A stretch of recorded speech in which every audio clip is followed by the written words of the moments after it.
शुक्रवार के दिन हम आपको धन की देवी माँ लक्ष्मी जी का एक बहुत ही ज्यादा चमत्कारी और अचूक महामंत्र सुनाने वाले हैं, जिसके प्रतिदिन एक माला जाप या श्रवण से आपके जीवन में जो धन की कमी बनी रहती है वह पल भर में ही दूर हो जाएगी। इस दिव्य मंत्र के श्रवण से आप अपने जीवन को समृद्ध बना सकते हैं। शुक्रवार का दिन माँ लक्ष्मी को समर्पित है। इस दिन माँ लक्ष्मी की विधिवत पूजा और मंत्र श्रवण से भक्तों के जीवन में धन की कमी दूर हो जाती है। इससे घर में सुख, शांति और समृद्धि का आगमन होता है। माँ लक्ष्मी को धन और समृद्धि की देवी बताया गया है।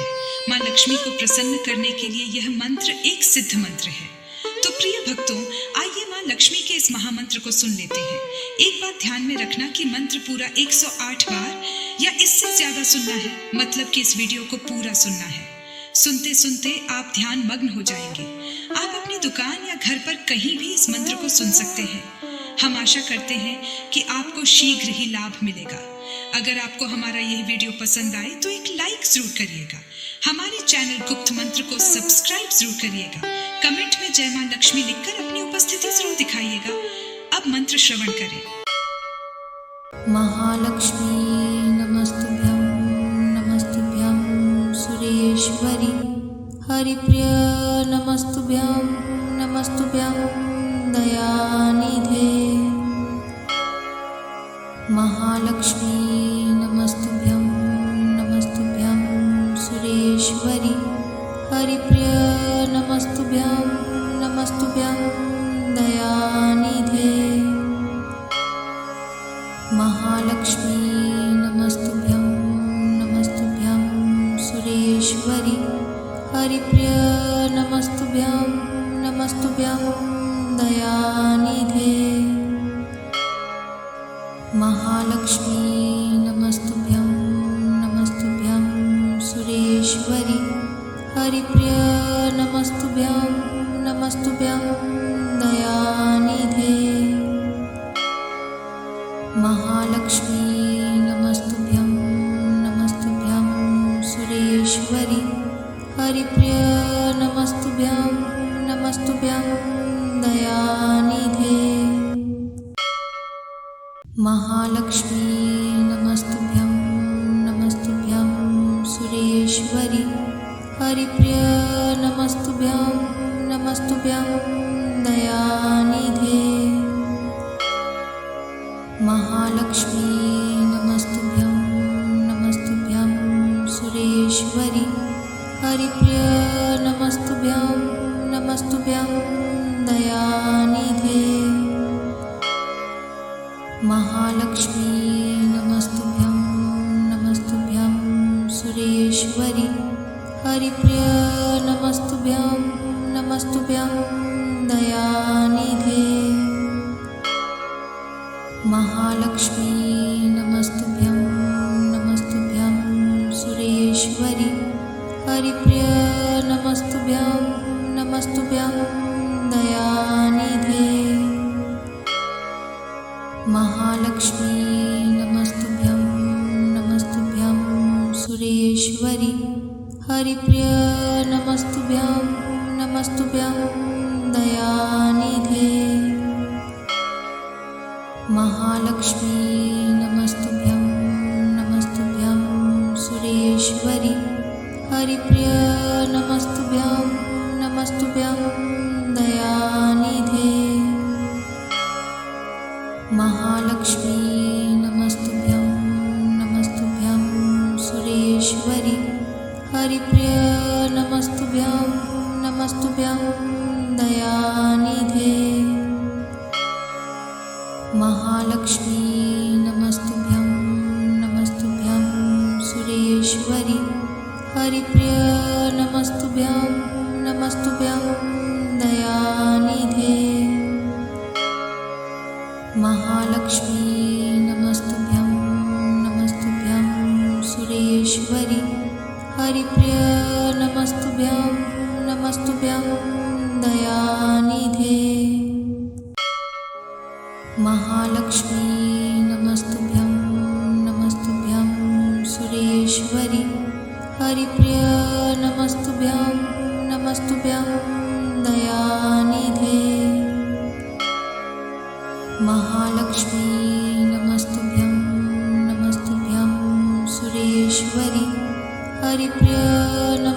नमस्तुभ्यं नमस्तुभ्यं दयानिधे।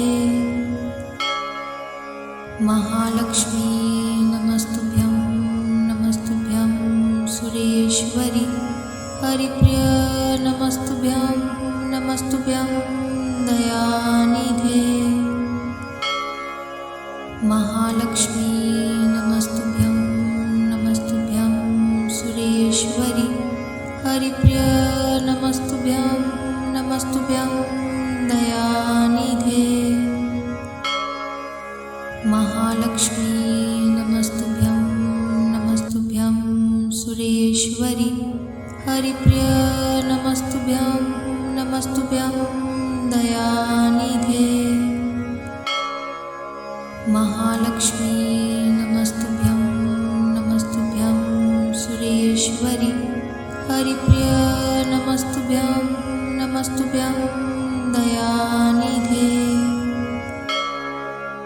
महालक्ष्मी नमस्तुभ्यं नमस्तुभ्यं सुरेश्वरी।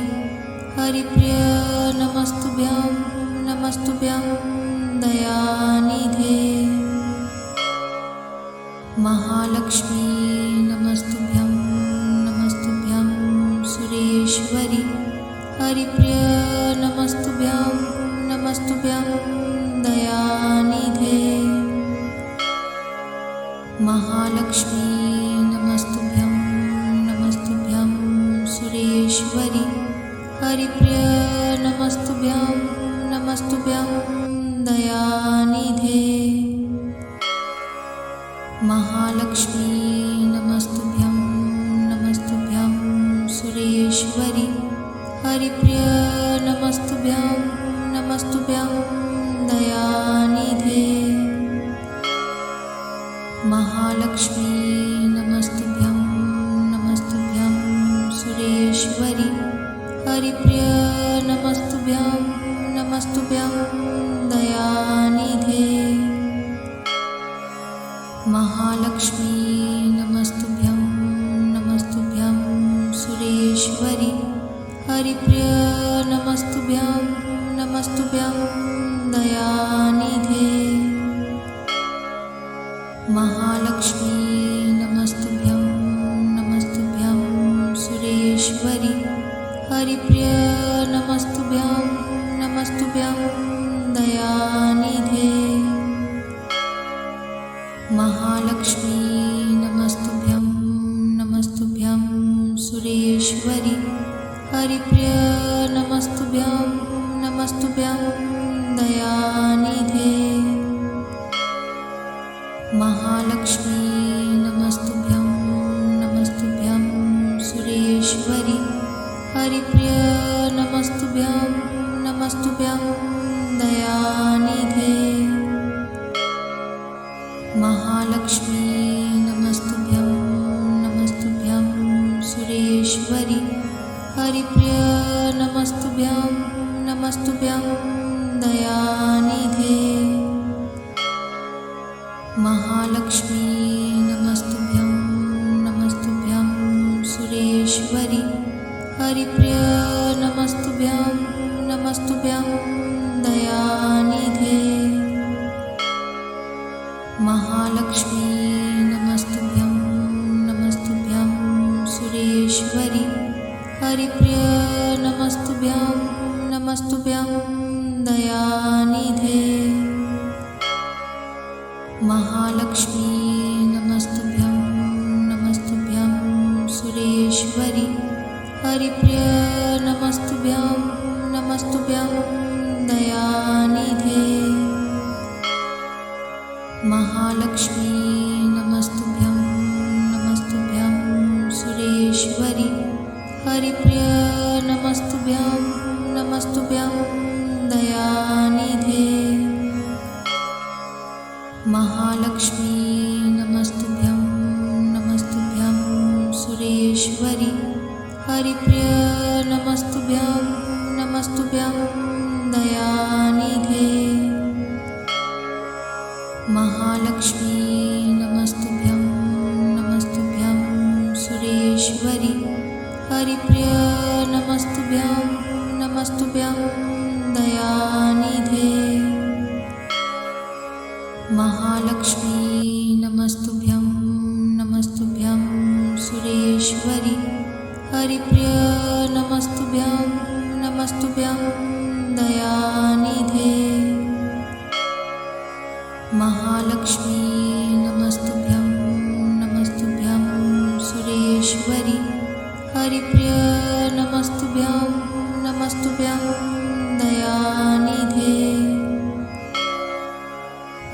महालक्ष्मी नमस्तुभ्यं नमस्तुभ्यं सुरेश्वरी हरिप्रिय नमस्तुभ्यं नमस्तुभ्यं दयानिधे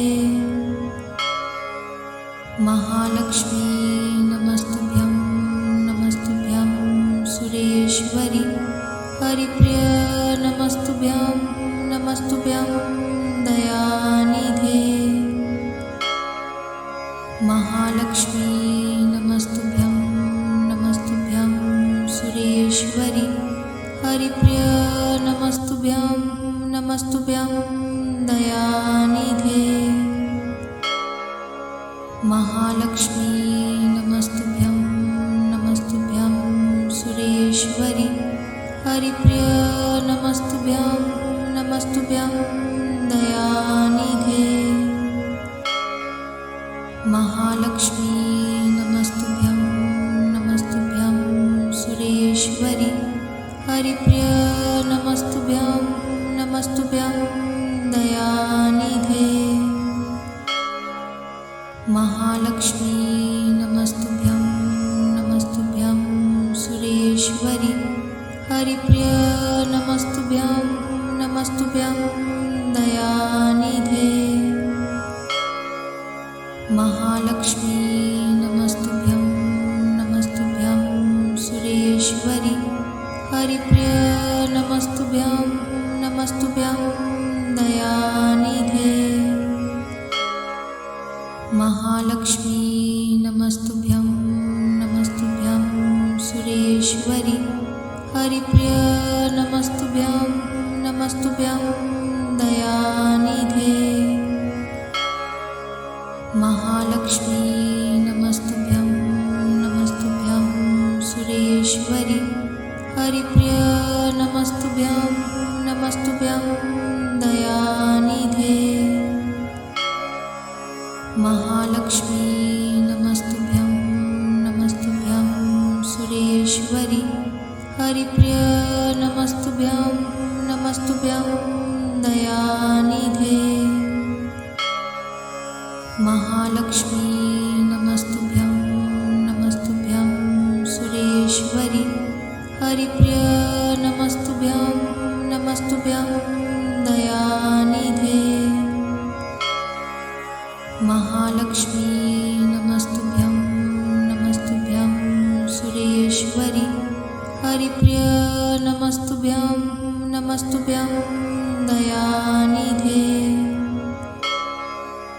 महालक्ष्मी नमस्तुभ्यं नमस्तुभ्यं सुरेश्वरी हरिप्रिय नमस्तुभ्यं नमस्तुभ्यं दयानिधे महालक्ष्मी नमस्तुभ्यं नमस्तुभ्यं सुरेश्वरी हरिप्रिय नमस्तुभ्यं नमस्तुभ्यं दयानिधे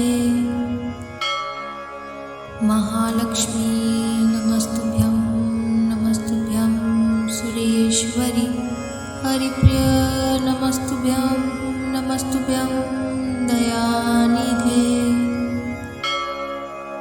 महालक्ष्मी नमस्तुभ्यं नमस्तुभ्यं सुरेश्वरी हरिप्रिय नमस्तुभ्यं नमस्तुभ्यं दयानिधे महालक्ष्मी नमस्तुभ्यं नमस्तुभ्यं सुरेश्वरी हरिप्रिय नमस्तुभ्यं नमस्तुभ्यं दयानिधे महालक्ष्मी नमस्तुभ्यं नमस्तुभ्यं सुरेश्वरी हरिप्रिय नमस्तुभ्यं नमस्तुभ्यं दयानिधे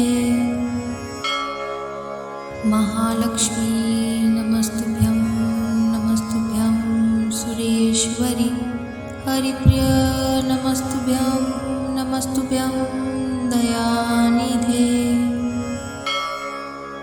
महालक्ष्मी नमस्तुभ्यं नमस्तुभ्यं सुरेश्वरी हरिप्रिय नमस्तुभ्यं नमस्तुभ्यं दयानिधे महालक्ष्मी नमस्तुभ्यं नमस्तुभ्यं हरिप्रिय नमस्तुभ्यं नमस्तुभ्यं दयानिधे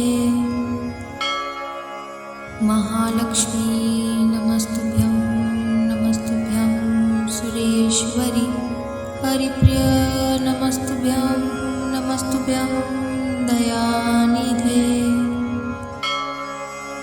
महालक्ष्मी नमस्तुभ्यं नमस्तुभ्यं सुरेश्वरी हरिप्रिय नमस्तुभ्यं नमस्तुभ्यं दयानिधे महालक्ष्मी नमस्तुभ्यं नमस्तुभ्यं सुरेश्वरी हरिप्रिय नमस्तुभ्यं नमस्तुभ्यं दयानिधे महालक्ष्मी नमस्तुभ्यं नमस्तुभ्यं सुरेश्वरी हरिप्रिय नमस्तुभ्यं नमस्तुभ्यं दयानिधे महालक्ष्मी नमस्तुभ्यं नमस्तुभ्यं सुरेश्वरी हरिप्रिय नमस्तुभ्यं नमस्तुभ्यं दयानिधे महालक्ष्मी नमस्तुभ्यं नमस्तुभ्यं सुरेश्वरी हरिप्रिय नमस्तुभ्यं नमस्तुभ्यं दयानिधे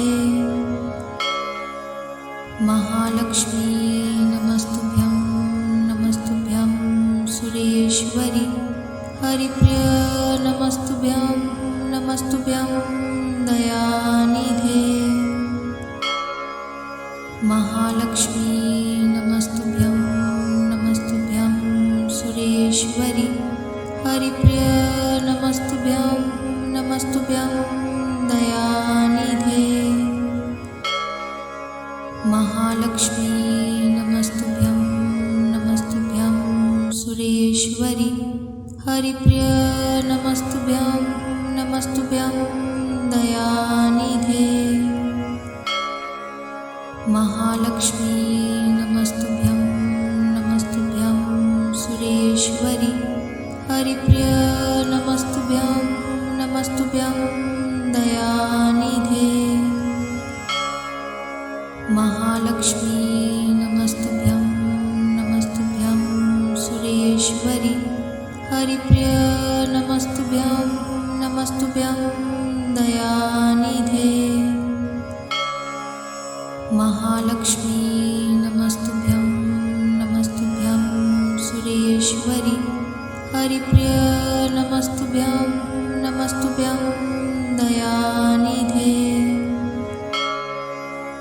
महालक्ष्मी नमस्तुभ्यं नमस्तुभ्यं सुरेश्वरी हरिप्रिय नमस्तुभ्यं नमस्तुभ्यं दयानिधे महालक्ष्मी नमस्तुभ्यं नमस्तुभ्यं सुरेश्वरी हरिप्रिय नमस्तुभ्यं नमस्तुभ्यं दयानिधे महालक्ष्मी नमस्तुभ्यं नमस्तुभ्यं सुरेश्वरी हरिप्रिय नमस्तुभ्यं नमस्तुभ्यं दयानिधे महालक्ष्मी नमस्तुभ्यं नमस्तुभ्यं सुरेश्वरी हरिप्रिय नमस्तुभ्यं नमस्तुभ्यं दयानिधे महालक्ष्मी नमस्तुभ्यं नमस्तुभ्यं सुरेश्वरी हरिप्रिय नमस्तुभ्यं नमस्तुभ्यं दयानिधे महालक्ष्मी नमस्तुभ्यं नमस्तुभ्यं सुरेश्वरी हरिप्रिय नमस्तुभ्यं नमस्तुभ्यं दयानिधे महालक्ष्मी नमस्तुभ्यं नमस्तुभ्यं सुरेश्वरी हरिप्रिय नमस्तुभ्यं नमस्तुभ्यं दयानिधे महालक्ष्मी नमस्तुभ्यं नमस्तुभ्यं सुरेश्वरी हरिप्रिय नमस्तुभ्यं नमस्तुभ्यं दयानिधे। महालक्ष्मी नमस्तुभ्यं नमस्तुभ्यं सुरेश्वरी। हरिप्रिय नमस्तुभ्यं नमस्तुभ्यं दयानिधे। महालक्ष्मी नमस्तुभ्यं नमस्तुभ्यं सुरेश्वरी। हरिप्रिय नमस्तुभ्यं नमस्तुभ्यं दयानिधे। महालक्ष्मी नमस्तुभ्यं नमस्तुभ्यं सुरेश्वरी। हरिप्रिय नमस्तुभ्यं नमस्तुभ्यं दयानिधे। महालक्ष्मी नमस्तुभ्यं नमस्तुभ्यं सुरेश्वरी। हरिप्रिय नमस्तुभ्यं नमस्तुभ्यं दयानिधे। महालक्ष्मी नमस्तुभ्यं नमस्तुभ्यं सुरेश्वरी। हरिप्रिय नमस्तुभ्यं नमस्तुभ्यं दयानिधे। महालक्ष्मी नमस्तुभ्यं नमस्तुभ्यं सुरेश्वरी। हरिप्रिय नमस्तुभ्यं नमस्तुभ्यं दयानिधे। महालक्ष्मी नमस्तुभ्यं नमस्तुभ्यं सुरेश्वरी। हरिप्रिय नमस्तुभ्यं नमस्तुभ्यं दयानिधे। महालक्ष्मी नमस्तुभ्यं नमस्तुभ्यं सुरेश्वरी। हरिप्रिय नमस्तुभ्यं नमस्तुभ्यं दयानिधे। महालक्ष्मी नमस्तुभ्यं नमस्तुभ्यं सुरेश्वरी। हरिप्रिय नमस्तुभ्यं नमस्तुभ्यं दयानिधे। महालक्ष्मी नमस्तुभ्यं नमस्तुभ्यं सुरेश्वरी। हरिप्रिय नमस्तुभ्यं नमस्तुभ्यं दयानिधे। महालक्ष्मी नमस्तुभ्यं नमस्तुभ्यं सुरेश्वरी। हरिप्रिय नमस्तुभ्यं नमस्तुभ्यं दयानिधे। महालक्ष्मी नमस्तुभ्यं नमस्तुभ्यं सुरेश्वरी। हरिप्रिय नमस्तुभ्यं नमस्तुभ्यं दयानिधे। महालक्ष्मी नमस्तुभ्यं नमस्तुभ्यं सुरेश्वरी। हरिप्रिय नमस्तुभ्यं नमस्तुभ्यं दयानिधे। महालक्ष्मी नमस्तुभ्यं नमस्तुभ्यं सुरेश्वरी। हरिप्रिय नमस्तुभ्यं नमस्तुभ्यं दयानिधे। महालक्ष्मी नमस्तुभ्यं नमस्तुभ्यं सुरेश्वरी। हरिप्रिय नमस्तुभ्यं नमस्तुभ्यं दयानिधे। महालक्ष्मी नमस्तुभ्यं नमस्तुभ्यं सुरेश्वरी। हरिप्रिय नमस्तुभ्यं नमस्तुभ्यं दयानिधे। महालक्ष्मी नमस्तुभ्यं नमस्तुभ्यं सुरेश्वरी। हरिप्रिय नमस्तुभ्यं नमस्तुभ्यं दयानिधे। महालक्ष्मी नमस्तुभ्यं नमस्तुभ्यं सुरेश्वरी। हरिप्रिय नमस्तुभ्यं नमस्तुभ्यं दयानिधे। महालक्ष्मी नमस्तुभ्यं नमस्तुभ्यं सुरेश्वरी। हरिप्रिय नमस्तुभ्यं नमस्तुभ्यं दयानिधे। महालक्ष्मी नमस्तुभ्यं नमस्तुभ्यं सुरेश्वरी। हरिप्रिय नमस्तुभ्यं नमस्तुभ्यं दयानिधे।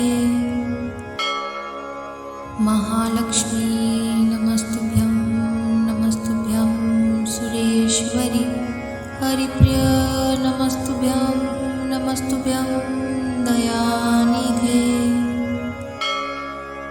महालक्ष्मी नमस्तुभ्यं नमस्तुभ्यं सुरेश्वरी हरिप्रिय नमस्तुभ्यं नमस्तुभ्यं दयानिधे महालक्ष्मी नमस्तुभ्यं नमस्तुभ्यं सुरेश्वरी हरिप्रिय नमस्तुभ्यं नमस्तुभ्यं दयानिधे महालक्ष्मी नमस्तुभ्यं नमस्तुभ्यं सुरेश्वरी हरिप्रिय नमस्तुभ्यं नमस्तुभ्यं दयानिधे महालक्ष्मी नमस्तुभ्यं नमस्तुभ्यं सुरेश्वरी हरिप्रिय नमस्तुभ्यं नमस्तुभ्यं दयानिधे महालक्ष्मी नमस्तुभ्यं नमस्तुभ्यं सुरेश्वरी हरिप्रिय नमस्तुभ्यं नमस्तुभ्यं दयानिधे महालक्ष्मी नमस्तुभ्यं नमस्तुभ्यं सुरेश्वरी हरिप्रिय नमस्तुभ्यं नमस्तुभ्यं दयानिधे महालक्ष्मी नमस्तुभ्यं नमस्तुभ्यं सुरेश्वरी हरिप्रिय नमस्तुभ्यं नमस्तुभ्यं दयानिधे महालक्ष्मी नमस्तुभ्यं नमस्तुभ्यं सुरेश्वरी हरिप्रिय नमस्तुभ्यं नमस्तुभ्यं दयानिधे महालक्ष्मी नमस्तुभ्यं नमस्तुभ्यं सुरेश्वरी हरिप्रिय नमस्तुभ्यं नमस्तुभ्यं दयानिधे महालक्ष्मी नमस्तुभ्यं नमस्तुभ्यं सुरेश्वरी हरिप्रिय नमस्तुभ्यं नमस्तुभ्यं दयानिधे महालक्ष्मी नमस्तुभ्यं नमस्तुभ्यं सुरेश्वरी हरिप्रिय नमस्तुभ्यं नमस्तुभ्यं दयानिधे महालक्ष्मी नमस्तुभ्यं नमस्तुभ्यं सुरेश्वरी हरिप्रिय नमस्तुभ्यं नमस्तुभ्यं दयानिधे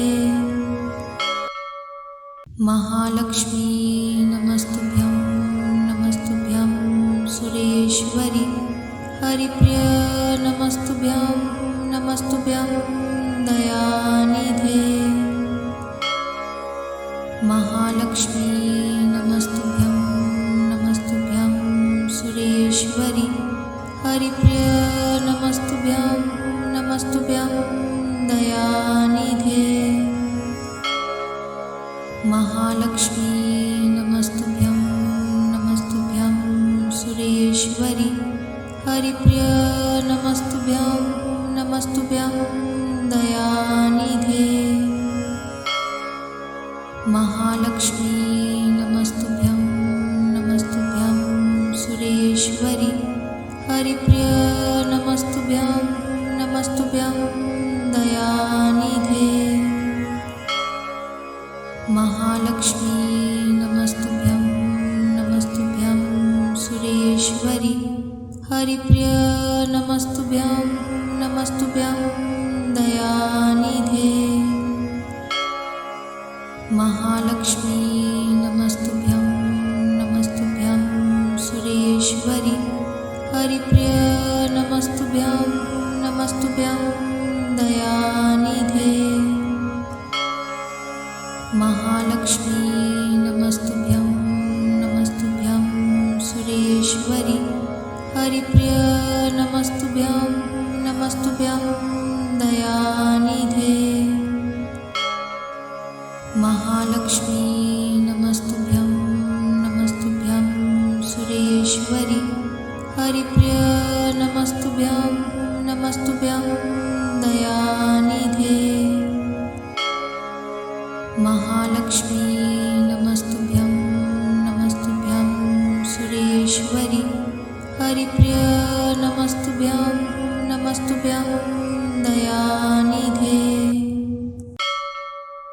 महालक्ष्मी नमस्तुभ्यं नमस्तुभ्यं सुरेश्वरी हरिप्रिय नमस्तुभ्यं नमस्तुभ्यं दयानिधे महालक्ष्मी नमस्तुभ्यं नमस्तुभ्यं सुरेश्वरी हरिप्रिय नमस्तुभ्यं नमस्तुभ्यं दयानिधे महालक्ष्मी नमस्तुभ्यं नमस्तुभ्यं सुरेश्वरी हरिप्रिय नमस्तुभ्यं नमस्तुभ्यं दयानिधे महालक्ष्मी नमस्तुभ्यं नमस्तुभ्यं सुरेश्वरी हरिप्रिय नमस्तुभ्यं नमस्तुभ्यं दयानिधे